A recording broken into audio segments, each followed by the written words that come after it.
تو کہاں بھاگے گا؟ اب دیکھیں نا حضرت جی، یہ بھاگ کے ہم نے کیا کیا؟ کچھ بھی نہیں. مثال کے طور پہ حضرت جس مثلا صبح سے لے کر اب تک جو ہم پہ فرائض تھے اللہ کی طرف سے، اللہ کے رسول کی طرف سے، واجبات تھے، سنتیں تھیں، ہم نے نہیں ادا کیے، تو ذرا دیکھو حضرت جی نقصان کتنا ہوا. اب کیونکہ وقت اتنا نہیں ہے، آگے بھی پروگرام ہے. میں مثال کے طور پہ حضرت جس دوست نے آج فجر کی سنتیں نہیں پڑھی ہیں، ذرا اپنا نقصان سنو حضرت جی. حالانکہ میرا کام بتانا ہے، مجھے پتہ نقصان سن کے بھی آپ پہ کوئی اثر نہیں ہونا اس نقصان کا. بیسک اس نقصان کو تو اس نے فیل کرنا ہے نا. تو یہ بیچارہ تو بیمار ہے، اس کو تو زنگ لگاؤ. یہ نقصان اس نے نہیں فیل کرنا، یہ نقصان اس نے فیل کرنا ہے. ابھی ہمیں بتا دیا جائے جی آپ کا اتنا پیسوں کا نقصان ہو گیا، بندہ اوتھے ہی جاپے گا تھا لے دے، کیونکہ اس نقصان کو یہ نہیں، یہ سمجھے گا. مثال کے طور پہ جس دوست نے آج صرف فجر کی سنتیں نہیں پڑھی، باقی تو اس کے بعد جو ہوتا اس نقصان کو، صرف جس نے آج فجر کی سنتیں نہیں پڑھی، جس کی جماعت چھوٹی نقصان علیحدہ، جس نے فرض ہی نہیں پڑھے، فجر ہی نہیں پڑھی، نقصان علیحدہ. اس کے بعد سورہ یاسین کی تلاوت کرنی تھی، وہ نقصان علیحدہ. سورہ رحمان پڑھنی تھی، وہ نقصان علیحدہ. آیت الکرسی پڑھنی تھی، وہ نقصان. صرف جس دوست نے آج فجر کی سنتیں نہیں پڑھی، ذرا اپنا نقصان سنو حضرت. حدیث پاک کا مفہوم ہے کہ فجر کی سنتوں کا ثواب زمین اور آسمان کے درمیان جو خالی جگہ ہے، فجر کی سنتوں کا ثواب زمین اور آسمان کے درمیان جو خالی جگہ ہے، وہ ثواب اس خالی جگہ کو بھر دیتا ہے. اچھا اب یہ بھی سن لے کہ یہ نہ سمجھیے گا کہ یہ خالی جگہ بھی کو تھوڑی سی ہے، نہیں. نبی پاک علیہ السلام کے فرمان مبارک کا مفہوم ہے کہ اگر کسی تیز رفتار گھوڑے پر بیٹھ کر مسلسل 500 سال تک بھاگا جائے، آپ کے فیصل آباد اگر میں سیالکوٹ سے آؤں نا تو 120 کی سپیڈ پہ میں تقریباً 2.5 گھنٹے میں پہنچ جاتا ہوں. ٹھیک ہے. لیکن اگر زمین سے پہلے آسمان پہ جانا ہو تو نبی پاک علیہ السلام نے فرمایا تیز رفتار گھوڑے پر بیٹھ کر مسلسل 500 سال تک اگر سفر کرو گے تو یہ زمین سے پہلے آسمان کا فاصلہ ہے. حضرت جی کتنا فاصلہ ہوگا، 500 سال لگیں. اور جب حضرت جی گھوڑا پوری چوپن پہ بھاگتا ہے نا تو اس کی رفتار 130 140 تک جاتی ہے.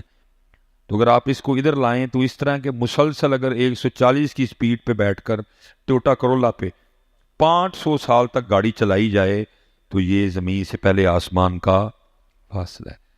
اور کیا کہا، فجر کی سنتوں کا ثواب اس فاصلے کو بھر دیتا ہے.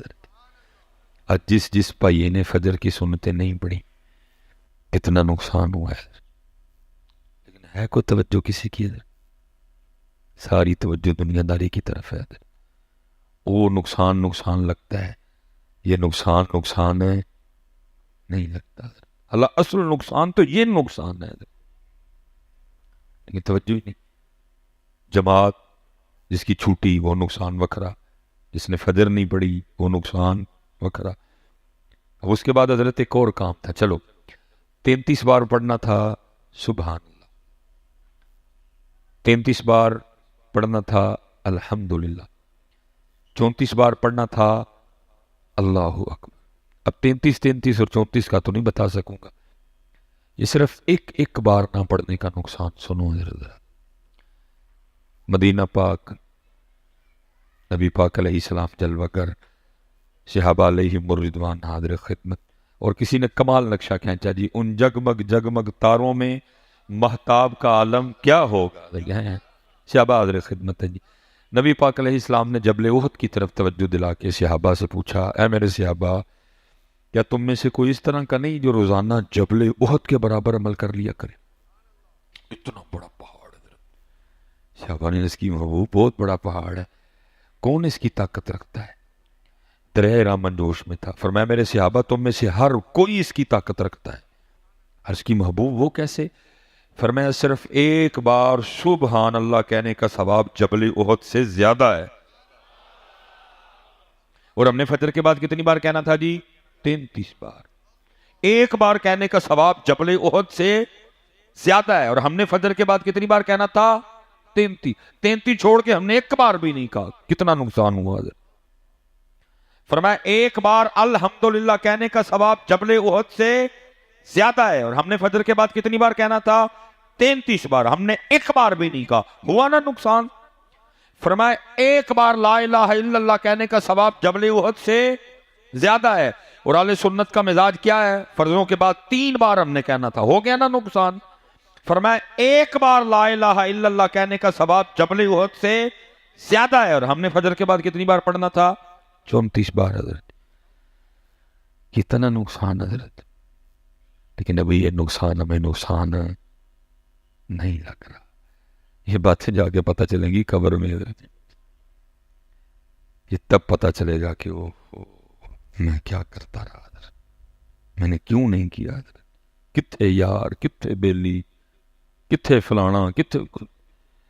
اس لیے بھائی ہر وقت کر لو میاں, وقت جا رہا ہے بڑی تیزی کے ساتھ. کالے وال مسافر ہوئے چٹیاں ڈیرے لائے.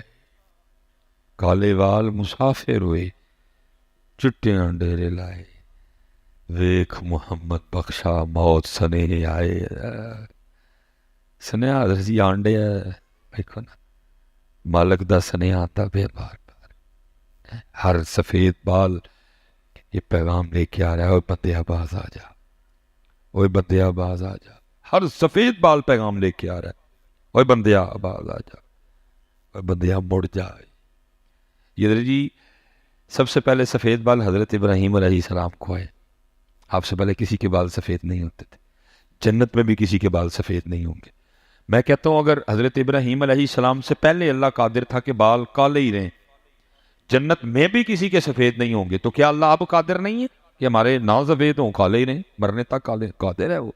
لیکن میں کہتا ہوں یہ تو ہم پہ اللہ کا بڑا فضل ہے حضرت. دن میں کئی بار شیشہ دیکھتے ہیں, اللہ نے سفید بال دے دی, ہو سکتا ہے اس کو شرم آ جائے, ہو سکتا ہے اس کو دیکھ کے شرم آ جائے کہ یار ہوں چٹے آ گئے نا, ہوں تو بس کر, ان کی کٹنے وچوں اے چٹی ہو گئی ہے, تو پھر کالے دا کالا ہی ہے. اے چٹی ہو گئی ہے, تو پھر کالے دا کالا ہی ہے. اس کو شرم آ گئی, یہ سفید ہو گئی ہے, تو چٹا کدوں ہونا ہے اللہ اور اللہ دے رسول دی بارگاہ چ حضرت نے. فرمایا کالے وال مسافر ہوئے چٹیاں ڈیرے لائے, ویکھ محمد بخشا موت سنے آئے حضرت. اور یہ حضرت امام حسن رضی اللہ تعالیٰ نے بڑا خوبصورت لکھا ہے. وہ لکھا ہے وہ آپ کی مجلس تھی اور لوگ حاضر خدمت تھے,